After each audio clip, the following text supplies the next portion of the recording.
regular meeting of the North Augusta Planning Commission. All right, I'd like to start with roll call, please. Aaron Slade. Rhett Harbison. Bob Bigger. Lisa Christie. Chelsea Wado.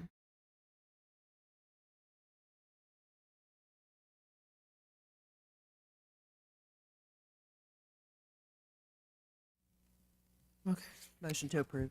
all right, moved. It's been moved and seconded. All those in favor, please say aye. Aye. All opposed? Okay. All right, Mr. Paradise wanted to confirm the agenda. Are there any changes to the agenda? No, ma'am. All right. Okay, so we're going to get started on RZM 25-003. We have one recusal this night. All right, thank you, Vice Chair Biggers, and his form is on file. Okay, Yes, ma'am. all right. Okay, we could start, please. This is a request for rezoning by Hendel McCoe HFT LLC to rezone approximately 4.93 acres located at 404 East Martintown Road. It's commonly referred to as the Crossroads Shopping Center there next to Publix. There's 3 parcels involved. This is a request to rezone from planned development to general commercial. You see the 3 parcels there in yellow. This, if you look at the gray on this one, this shows that is planned development. All of those parcels are zoned planned development. Now, the 2 out parcels have recently been subdivided. We were discussing development from those parcels, and I realized one is there's no general development plan for this PD. It's existing non-conforming, basically. And for them to do a general development plan, it would not conform with the PD requirements because there's not a residential component. There's no mixed use there. And generally what we have done in the past on these PDs like this, as uses changed, used the general commercial for the usage. But when we got into the design of the site plans, I said, wait a minute, yeah, I'm messing up here. We need to have some specific, we need to get it zoned correctly. So we're using what the zoning is. So we had always used general commercial. It sits in a general commercial corridor. It, as the saying goes, if it walks like a duck and quacks like a duck, maybe it should be zoned like a duck. And so talking with the developers, they agreed, yeah, we will come in and ask for it to be rezoned to general commercial. And basically that's just making it conform to what's already there. Are there any questions for Mr. Paradise? All right, so just so that we'll go over the protocol for comments and anyone who comes to the podium. For any members of the community or applicants who come forth, please give your name and address so that everyone in Facebook land knows who you are. For the community, if you have comments, we ask that you keep it to about 2 minutes to allow your neighbors to also have time to contribute, and ask that you share new things so that we have new perspectives and new things to consider and not necessarily the same thing that the person before you may have just said. All right, and with that, if we could please have the applicant come forward, and we'll have the applicant come forward, then we'll open up for questions. All members of the community will come forward at one time, and then the applicant will respond to all of the questions and comments at one time. Good evening, members of the Planning Commission. My name is Dennis Trotter. Address is 3510 Wheeler Road in Augusta, 30909, with Jordan Trotter Commercial Real Estate. One of the members of Henbell McDonough HFT LLC, which is the landowner here. As Tommy's mentioned, we are, appreciate y'all hearing this tonight. We have acquired all this property in 2019. It was PD zoning at the time, and just like Tommy said, we've been all operating under the terms and the conditions of general commercial, even though it's zoned PD, because there were just no supporting documents. And this is really a time for us to come in and clean this up and get uniformity across Martintown Road with the other GC general commercial zoning. We have we've carved out 2 out parcels there. I believe y'all are aware of the YMCA is renovating the old Big Lots property now. They own that. But we happy to come in and work with Tommy and Cooley for a while now. They're wonderful, and use this as a chance to clean up kind of just a lingering zoning item out there. I think there's probably a few other PD zonings in the city that have a similar situation as this, but this will be, we can get this done. It'll be one less non-conforming use out there. Happy to answer any questions y'all may have. All right. Any questions for the applicant at this time? All right. If you'll have a seat, we'll see if there are any Right. in Thank the you. community. We'll have you come back up. Thank you, Mr. Trotter. All right. Opening it up to the community. Are there any questions of Mr. Trotter? Mr. Paradise from the community? All right. There being none, commissioners, any discussion or questions? I had a question. So the family wild parcel is going to remain PD? That's not under Mr. Trotter's Is ownership. that going to affect his buffers by it being dissimilar zoning up against? We have not looked into it. Okay. I would not think so. Okay. We are going to look at that the existing PD as general commercial, because it just doesn't work. Any other questions? There are none. Is there a motion?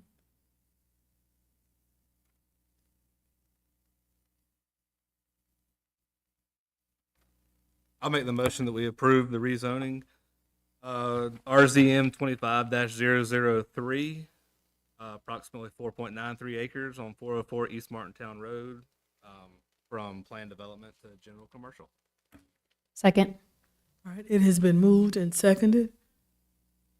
All right. No other questions? All those in favor, please say aye. Aye. All opposed? All right. So passes unanimously. Thank you.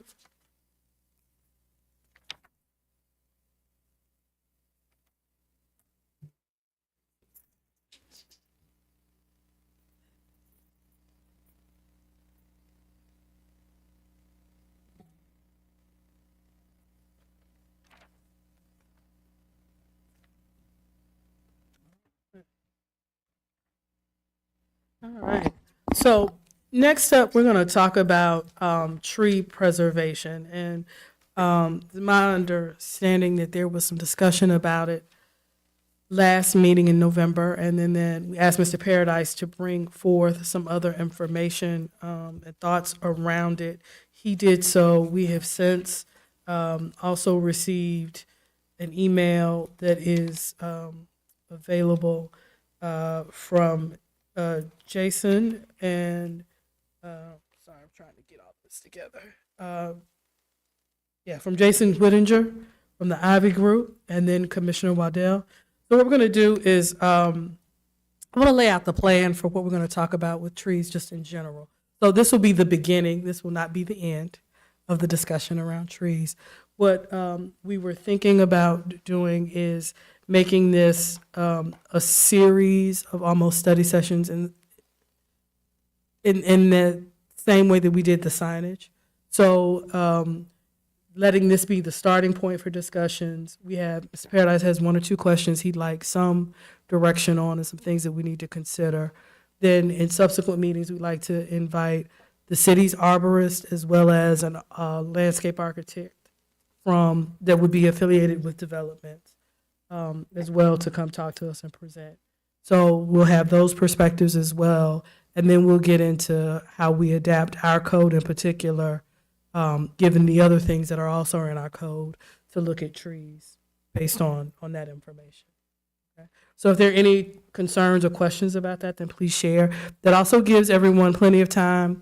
If you have additional information that you would like for us to consider and to read, to get it to Mr. Paradise in advance of the next meeting or two, so that we all have that, and have plenty of time to read it and consider it, and the public also knows that that information is available as part of the regular pack. Okay. All right, if there are any concerns to that process and you all have any suggestions, please share. So with that being said, I'm going to turn the floor to Mr. Paradise now. I know Jason is with us and would like him to go over his email with us and things to be considered as we have this discussion. And then Ms. Waddell, if you'd like to discuss it. All right.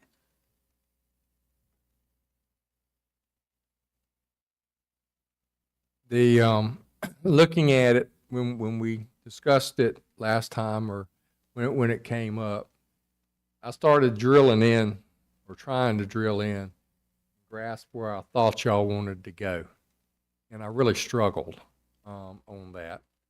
And as I dug into it, I go, well, first thing we need to do is probably look and see where we're at. And that's what I want to do tonight, is make sure that y'all, or make sure you got it in your wheelhouse, kind of where we're at in the regulations, and was the purpose of the memorandum. But our current ordinance regulates buffers. It regulates parking lot landscaping. It requires street trees, or now we say street trees, but now it is required on the lot. Subdivision entrances requires landscaping. And then there's the catch-all, as I call it. There's general landscaping for the commercial sites. And what a lot of people may not realize is we require landscaping for single-family residential prior to the certificate of occupancy. And that was something new to me when I came to North Augusta. So what are the general landscaping requirements? You've got at least 10% of the net lot area has to have tree canopy, either with the existing coverage or the installation of new tree. Well, how do you calculate that? A large tree is calculated at 400 square feet. A small tree gives you 200 square feet of canopy coverage. Now, if you look in some of the ordinances, and as we go through this, it's very difficult to compare ordinances because they're not apples to apples. Required parking landscaping areas, both perimeter and interior, are excluded from that lot area. You know, in Aiken, you'll see 20%. We do 10%, but those are excluded. In Aiken, those are included. So that's just some of the little finesses that we need to look at as we go through, or I want to make sure you're aware of as you go through. Yes, ma'am? So when you say the 400 square feet and the 200 square feet, is it at tree maturity? Is that what we're talking about? It is basically a large tree. When you're doing the calculations for the tree canopy coverage, a large tree gives you 400 square feet. But that's when the tree's planted or when it's fully grown? When it's planted, but whenever it's fully grown out, it'll give you that 400 square feet. It doesn't give you 400 square feet because it's either a 2-inch or a 3-inch tree when it goes in. Right. And so then do we have any kind of stipulation on how long, is there any timeline on getting to the 400 square feet? Does that make sense? Like, are they planting specific types of trees that will grow to maturity by a certain date? And I'll get into that. We do have an approved tree list that those have to come from. We also require the perimeter of the building, the footprint. To have shrubs planted around there every 5 feet. They have to be at least 2 feet in height. And then everything on the lot has to be flower beds, grass, you know, within a year. The grass has to be coming out. And then when we go to single-family residential, and this one really, because we see so much single-family residential, and that's where a lot of this clear cutting is at, I wanted to make sure that y'all had this in your wheelhouse. because like I said, before I came to North Augusta, I wasn't aware of this. But at least 20% of the total area, less the primary dwelling, must have a canopy cover either by existing tree cover or by installation of new planting. And again, you get 200 for a small tree, 400 for a large tree. Again, around the perimeter, anything visible from the street, they have to have ground cover of shrubs 18 inches in height every 10 feet around the perimeter of the building. And then within the first year, you have to have that ground cover, has to be matured, flower beds, that type of thing.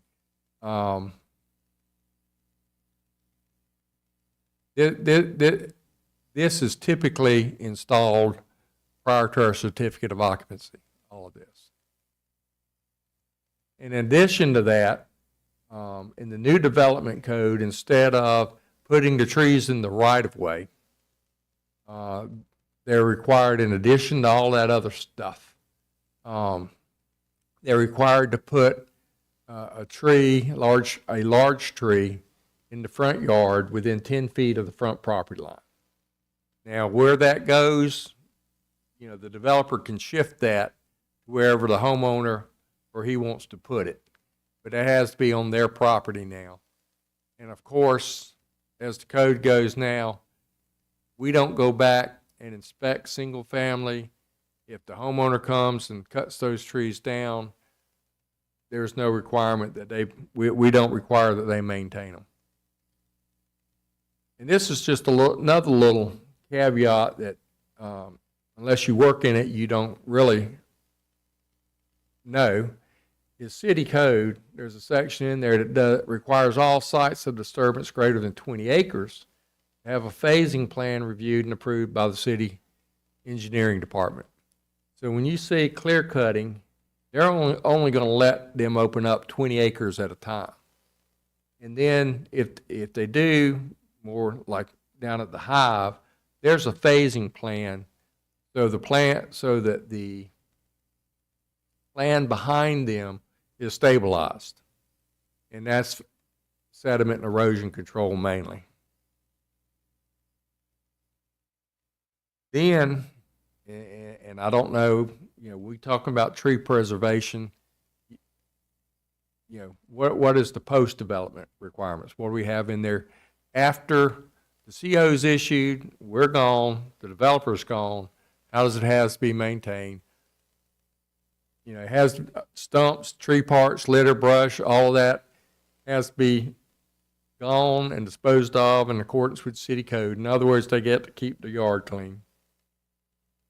And this we look at on commercial sites more so than residential.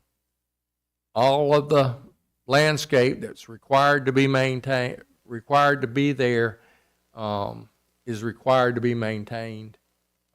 If it is gone, it can be required to be replaced. This is not something that staff has prioritized or that the city has really done in the past. But I think where it says at all times, and this is appropriate for the city, to be maintained in a neat and orderly manner in a healthy, vigorous, and attractive state.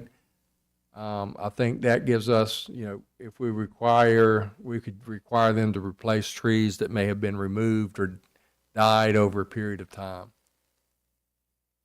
And this one says you will remove dead, diseased, deteriorated plants and replace at the next planting season. And the next planting season is important because you realize the plant is dead in the summer when everything's green and it's brown. Well, when it's 100 degrees out there, you don't want to be planting trees. So cut it down, plant it back the next planting season. Problem there is you have to stay behind the property owner because they tend to forget. And landscape areas have to be kept free of trash, litter, weeds. Basically, it has to be kept clean. And if after 3 years, additional plantings need to be made for it to form an effective screen. It can be required, or if it's not being maintained, additional types of screening could be required by the planning director. I don't know if us ever going back on that. And all landscape, this one's a biggie. All landscape areas have to be protected from vehicle encroachment. In other words, if it's not a parking lot, if it's someplace where trees are planted, they're not allowed to be parking in there. This one is basically the standard for how trees and bushes are how trees are supposed to be pruned. The ANSI standard is the normal standard that the professionals use in how to trim trees. And this one requires the landscape involves slopes, cuts, fields, terraces, and they have to be graded to prevent erosion. And it has to be maintained to prevent erosion. And this says basically if you're using existing trees to get your canopy cover, you have to measure to the drip line of the tree. You don't get the whole tree coverage. You just get actually on your property what's being provided. And you also have to do a tree preservation zone to protect that tree during the construction process. And that is a very important deal, as we'll get through in tree preservation. Protecting the trees that you're going to preserve is important as not cutting them down. So the question is, this is kind of where we're at. And I didn't get into all the other landscaping and, because I was trying to hit kind of the high points. But where do y'all want to go with it? And basically, and in drilling through, looking at some ordinances, trying to figure out where y'all wanted to go from last month, I realized that a tree preservation ordinance doesn't prohibit clear cutting, but it regulates replacement required by development. So, and I say that because I want clear expectations of where we're trying to go.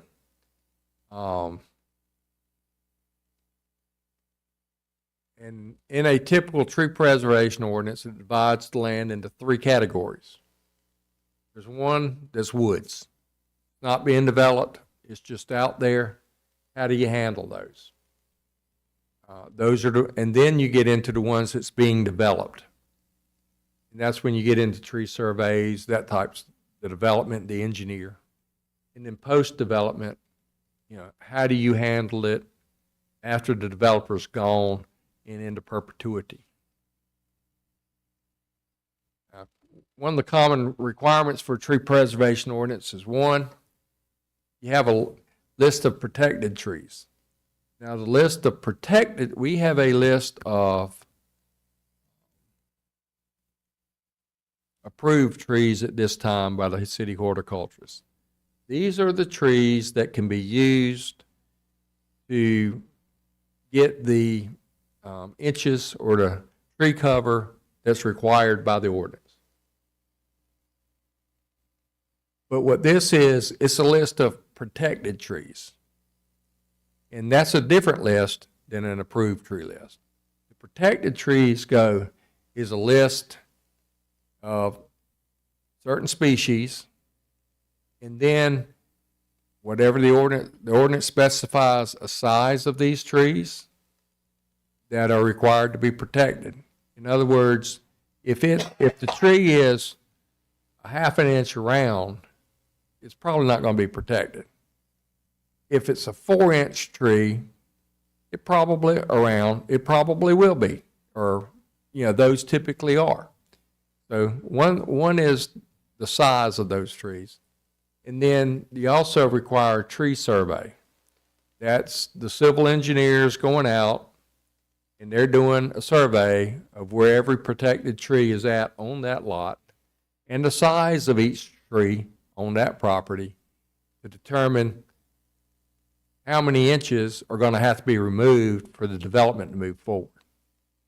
And then the code requires how many inches of those inches have to be replaced. Right now, we do not have a tree fund. A lot of ordinances have a tree fund so that if you can't replace those inches, you pay in the tree fund, and then that money can be used by the city horticulturist to plant trees throughout the city at various public places. Right now, under our ordinance, is if you don't get a waiver, you don't get the project. So typically what you have, and in the past, they've come in and asked for a waiver from the planning commission, and they've been granted. Now, under the new ordinance, that waiver would go to the Board of Zoning Appeals.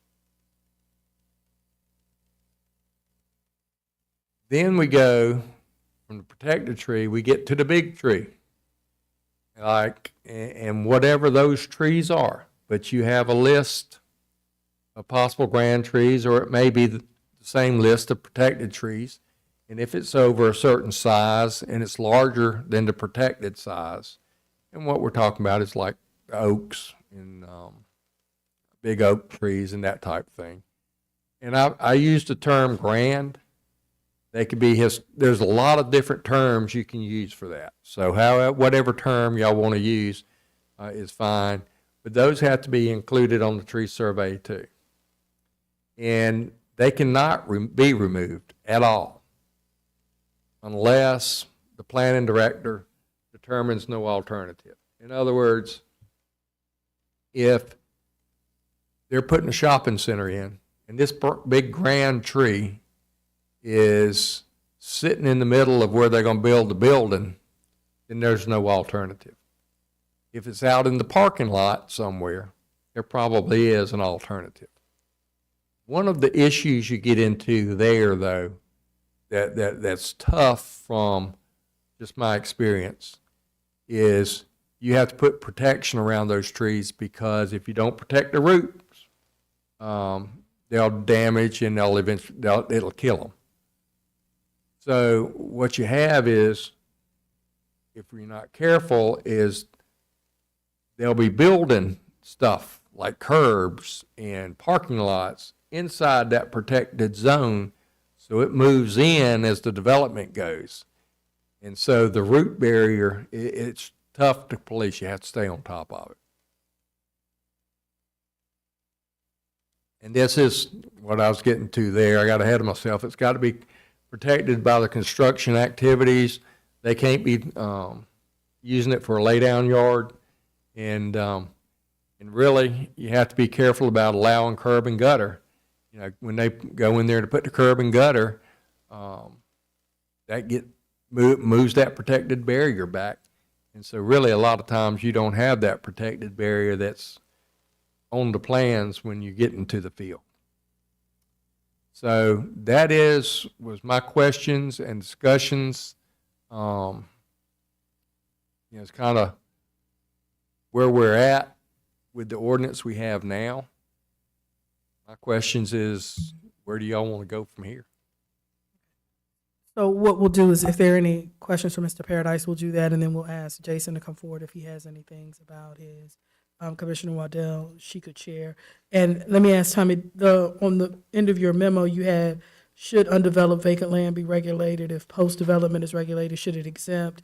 You want us to have some conversation around those questions for you tonight as well? If y'all are ready to have those Okay. conversations, that would be helpful. Okay. And once we hear from Jason and Chelsea, see how that discussion goes, we'll see if you think that still works, and then that may also help give more direction for the city arborist, as well as any other guests that we'll ask to come present. Gotcha. Okay. All right. So any other questions for Mr. Paradise or discussion? Clarification needed?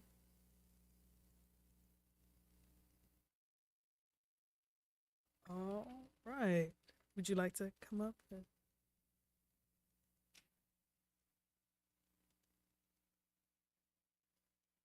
Thank you all. Jason Winkter, 672 Industrial Park Drive, Evans, Georgia.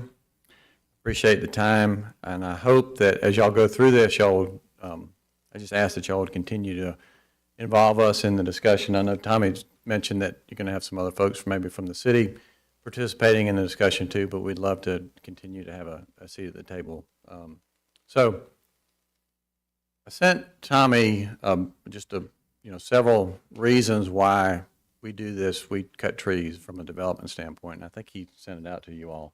You did. So I'm not going to read it line by line because you all have everything, but I just want to go through the process in the bigger picture. I think we get the reputation of we enjoy cutting trees, and we don't. I mean, it's a business decision. It's not.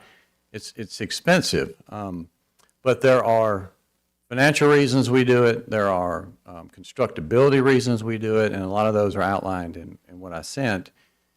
A lot of the reasons we cut trees are because the flat land has been already developed, and it's very difficult to keep trees in place when you don't have flat land. It's much easier to do it down at the coast because you don't have to grade everything. It's not as easy in this area anymore. We learn real quick from the market when we build a house that the market doesn't like. And so we don't like to sit on houses for 6 months, 9 months, a year. We get practice real fast. We don't like to practice a lot. Buyers like flat lots, and it's amazing to me how many buyers don't like trees. We'll have houses that are finished that we may have been able to keep trees in the back or the side, and they'll come in and put in the contract. We want those trees cut down because we're worried about them.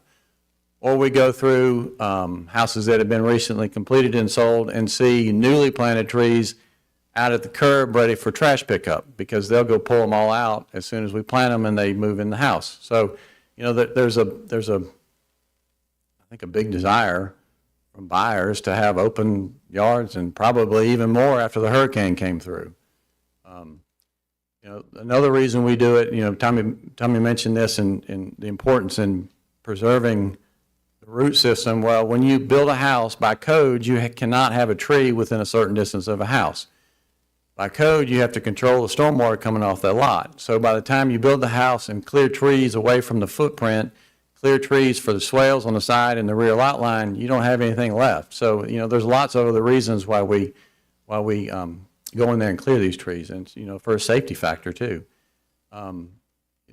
Clearing trees also is part of grading, and I know, mass grading a lot of people don't like to see, but that's the reason we do it, is because there's no flat land left. We can fix water issues up front. We can do it in a comprehensive manner instead of trying to grade each lot one at a time. We clear trees initially.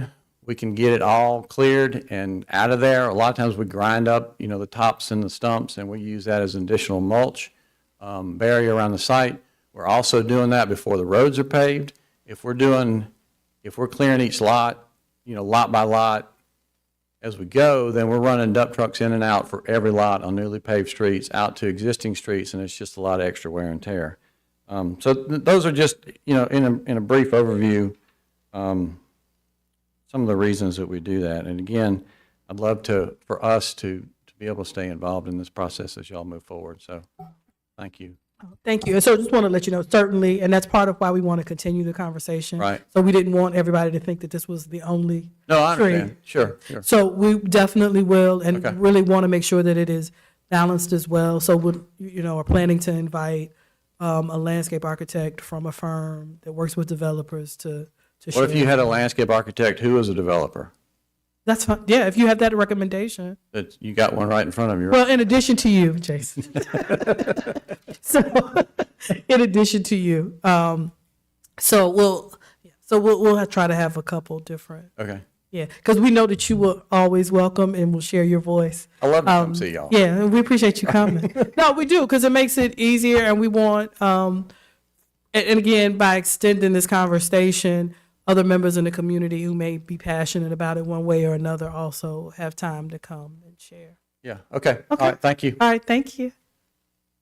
All right, are there any other, let's open it up to the public. If there are any others in the public who'd like to share any thoughts initially. All right. None. You would. Mr. Waddell? I'll just speak really quickly since I obviously gave you guys a long memo. In general, I think, I mean, you can read what I said, and a lot of these are just like ideas and concepts, sort of what Mr. Paradise was alluding to of ways that we could potentially look into to see what to do in order to find a direction. But I think overall, my position on the issue is simply that I think, especially after the hurricane, we all know that a replacement tree is not really replacing the tree that was there to begin with. And I think that it is very fair to say that it will be more time consuming and more costly, but I think the preservation of our trees and our culture in this area is important enough that it's worth those things. And so I just would encourage you guys to take a look at the list of things that I've written down that are possible options. That a lot of these came from the Edgefield proposed tree ordinance, so our neighbors to the side. And I do understand this is obviously a very complicated issue in many different directions. I look forward to the ways we all decide that we can be productive with it. Just to make my own personal opinion that we can maybe discuss after about the post-development for Mr. Paradise, I think that we have a very comprehensive post-development ordinance for all landscaping. And I am very specifically interested in the during development phase of what happens with trees. And so I think that, sort of like the follow-up and sending out code enforcement and the things that really require a lot of time are not necessary, because it's way less likely to find a tree at the street that was 25 years old than it is to find one that was just planted yesterday. So I just think that we sort of eliminate a lot of the issues that everyone has on both sides, and maybe even possibly create a little less work for the planning department if we can keep in place what's already there. A lot of the things like sewer and stormwater trees help with those issues. So it's all in just sort of how we frame it. And I think trees are really important, and especially ones that have been here a long, long time. And I think it's worth maybe a little bit of a headache to figure out how to preserve some of them. All right. Thank you. And okay, maybe we can start, since you brought it up, if there is are there any concerns or interest in discussing land that has yet to be developed? So vacant lots, open. I guess, Mr. Paradise, if you just have a vacant land, can you just clear all the trees off of it if you don't have any reason for it? Yes, ma'am. Mm-hmm. I mean, because people sell, people sell lumber, so that's not a. Yes, I think that's worth discussing. Okay. So Second. all right, so vacant lots, and then two, clearly I think there's interest in developed land that is being developed. Correct. All right. And then what about post development, which is and I think we have some post development, and it's required for certificate of occupancy for before you get your certificate of occupancy. But I think Mr. Paradise's question was, what around do we want to get into single family at all? Yeah. In having worked for a builder developer selling real estate, in my mind's eye, I'm thinking more of the grand tree. I'm not thinking of the little 4 caliper or whatever, because I get the cut and grade. I understand all of that, but personal experience, there was instances where you knew what your plat was, and maybe you had a tree that was like right in the middle of the property line. It didn't interfere with water flow or anything like that, and maybe it was a 100-foot tall tree with well over whatever required canopy, and it didn't interfere with the footprint of the house. It added to the character of the neighborhood. And if you keep one of those out of, and clear cut everything else, the small stuff. But so I think in a residential application, I think it's definitely worth looking at, because I do think there's some compromise in there with the builder developers. Okay, so that's with developers, but now with post development and single families. Oh, Yeah, do we? Because I was just going through to get that for first, and then we can back into the. I like the idea of having single family residential grand tree protection on those. If got a 36-inch live oak, I don't think you're gonna chop it down. Okay. So post-development, A good reason of coming to the planning Okay. commission and saying, I'm expanding my garage, or if you come to me with an arborist that says the tree is dying, it's fine, but just to clear cut out large trees. okay. So post-development, and then, We don't and, need- I guess we don't need to burden city staff with having to look at but I was every tree that's getting. that's what cut I was down. gonna ask, the But- process then, because, But the grand tree requirement, trees over 24 inches that are live oaks, Theodore cedars, should have some say in it. so, just to make sure, so, and so that we can include this in the discussion and ways to think about it, what would implementation of that look like, right? So we're not talking about from a developer perspective, but I got a big old tree in my yard. I'm terrified. We just had the hurricane. I'm getting the rest of these trees cut. How would you even know, right? So are we talking about a permitting process for them to have to come do a tree of a certain size? If not, then are we talking fine? What? So just to be clear that that's what we're doing and getting into. I just want to make sure. Just as a little bit of a, I guess, contrary opinion to that, I'm not necessarily sure that if it's a 25-year-old tree on your private property that you own, that you should have to come and ask me. If it's just your land, that's why I think that we should have some consideration for individual homeowners and lot sizes of a certain size. I do understand that if you are terrified because you have 3 big trees in your backyard from the hurricane and you want to cut those down, that's your property, and I think you should be able to do that. But I don't think the developer should be able to come in and cut down the 25-year-old tree before you ever move in, because it's not his property, or it won't be, hopefully. Now, Dr. Crawford, if I could interject a minute. Whatever comes out, we need to keep it needs to be simple. And so that, because remember, when you're talking about single-family residential, these regulations, the developers, civil engineers sitting back here, they understand the regulations. They work with them day in, day out like we do. But the homeowner, he's not going to understand it, so it needs to be simple. So if, I guess what I'm saying is I would suggest not lot sizes, because that's so iffy. If you're gonna regulate single family, you regulate them. If you're gonna exempt them, exempt them. But lump them together so that it's easy for the public to understand. Okay, so maybe what we should do, and then you all can tell me, is let's try and work on vacant and developed first.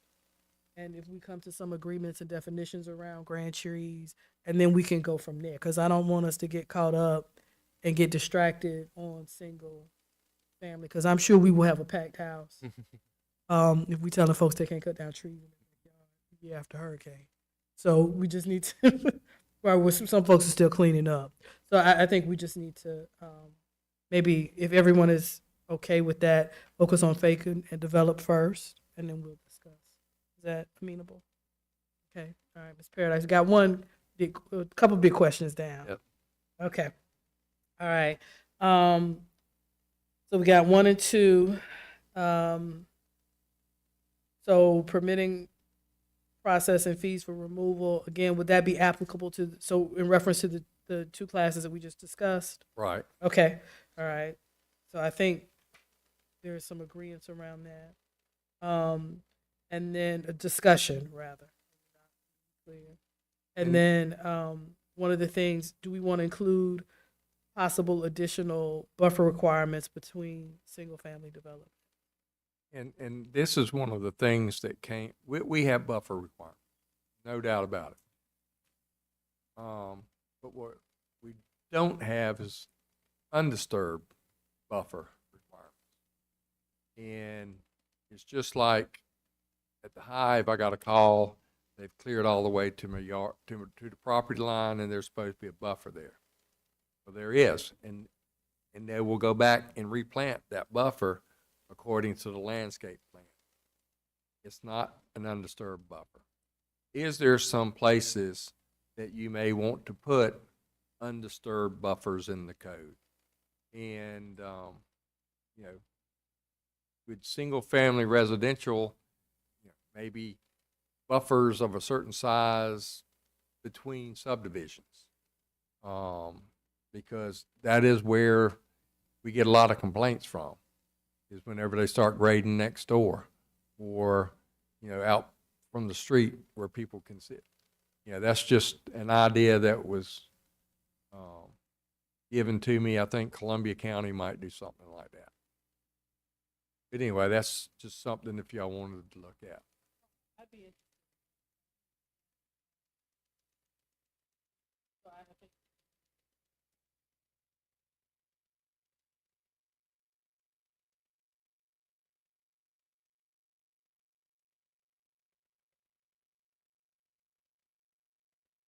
Sorry, I didn't have my mic on. So yes, we would like more information on that, please. All right, are there any other questions or things that you need for direction in terms of subsequent conversations? No, ma'am, I will see if I can get an arborist or have somebody to speak to you next month. And I'll start drilling into this and doing some research and whatever research y'all want to forward to me. I would ask that if you want something included for the commission, if y'all could have that to me the Monday or the week before the meeting. I forget what those dates are, because the agenda goes out the Wednesday before your meeting. That way I can get it in the agenda packet. Anything after that would be emailed to you and put on the dais. We want to get the information out there. We don't want to sit on anything. All right. Is there anything else? Everybody, all hearts and minds clear for next steps, or any things that you all want to make sure you're included? Just a general question. So developer A comes in and says, all right, this is our approved plat, whatever, and we're getting ready to go in and cut. And I know some of the comments have been, you know, we don't want to put too much stress on the city staff if we enforce this. So can you tell us what that looks like from the city staff? Is someone physically going out there to say, okay, I got my eyeballs on it, now I'm going to issue this? What does that look like? What is Yes. that process? They will, one of our code enforcement guys, they will, in the plans with the tree survey, there will also have to be a landscape plan. And those plans will have to show, and in the grading plan, those trees that are protected. And there'll be a ring around the tree. Depending on the size of the tree will be, the bigger the tree, the bigger the ring. And that ring is where the tree protection, orange fencing, goes around to keep the grading and everything out of the area. So the code enforcement officer will need to go out there and walk through the woods and make sure, yes, here's the tree, here's the ring, it's required to be 10 feet out, it's 10 feet out, okay, this one's good, go on to the next one. Or sometimes they may protect it as a group if you got a group of trees together. And then they will need to keep an eye on it during the construction process, make sure that tree protection stays up, and also that they don't start using it as a lay down yard. And they don't encroach into it. And from the review standpoint, in the review process, we will have to be diligent on minimizing the impact on the protected trees. Basically, we curb and gutter usually.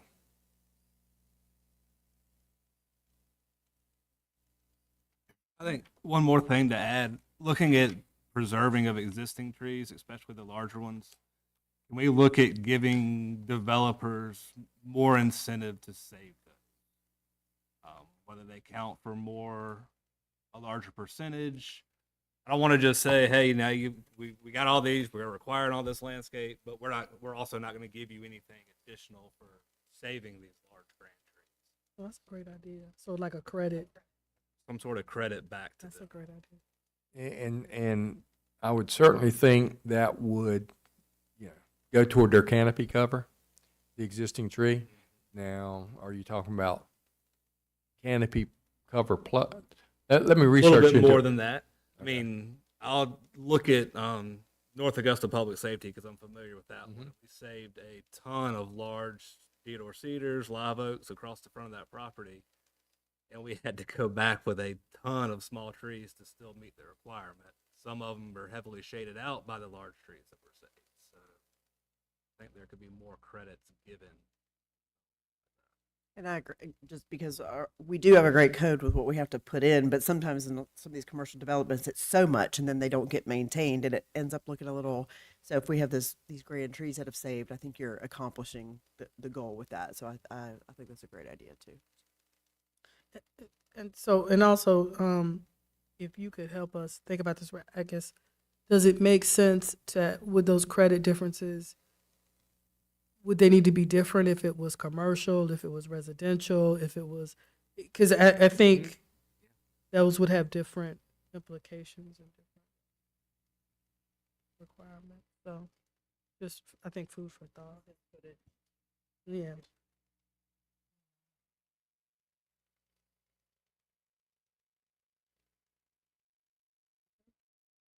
All right. Anything else we like to maybe some more thought starters or things we need to? I think this is a good start. Okay. All right. Thank you. All right. Thank you. And we're gonna have a balance. We're gonna have a balance presentation and conversation. All right. All right. So, Mr. Paradise, we're gonna do your November staff report, but before you do, just wanted to thank you all for voting me to serve as chair again next year. And thank my and thank my vice chair for stepping in and his leadership as always, and look forward to serving with him again another year as well. And Tommy would like to make sure that as we close out the year, I always thank your team, but wanted to make sure that I thanked Cully, Philip, Paris, Phyllis, Lastacia, Landon, and you, Mr. Paradise, by name for the end of the year, for all of the work that you all do and for all of the conversations that you all have and the ways in which you make our jobs much easier as you help us move North Augusta forward.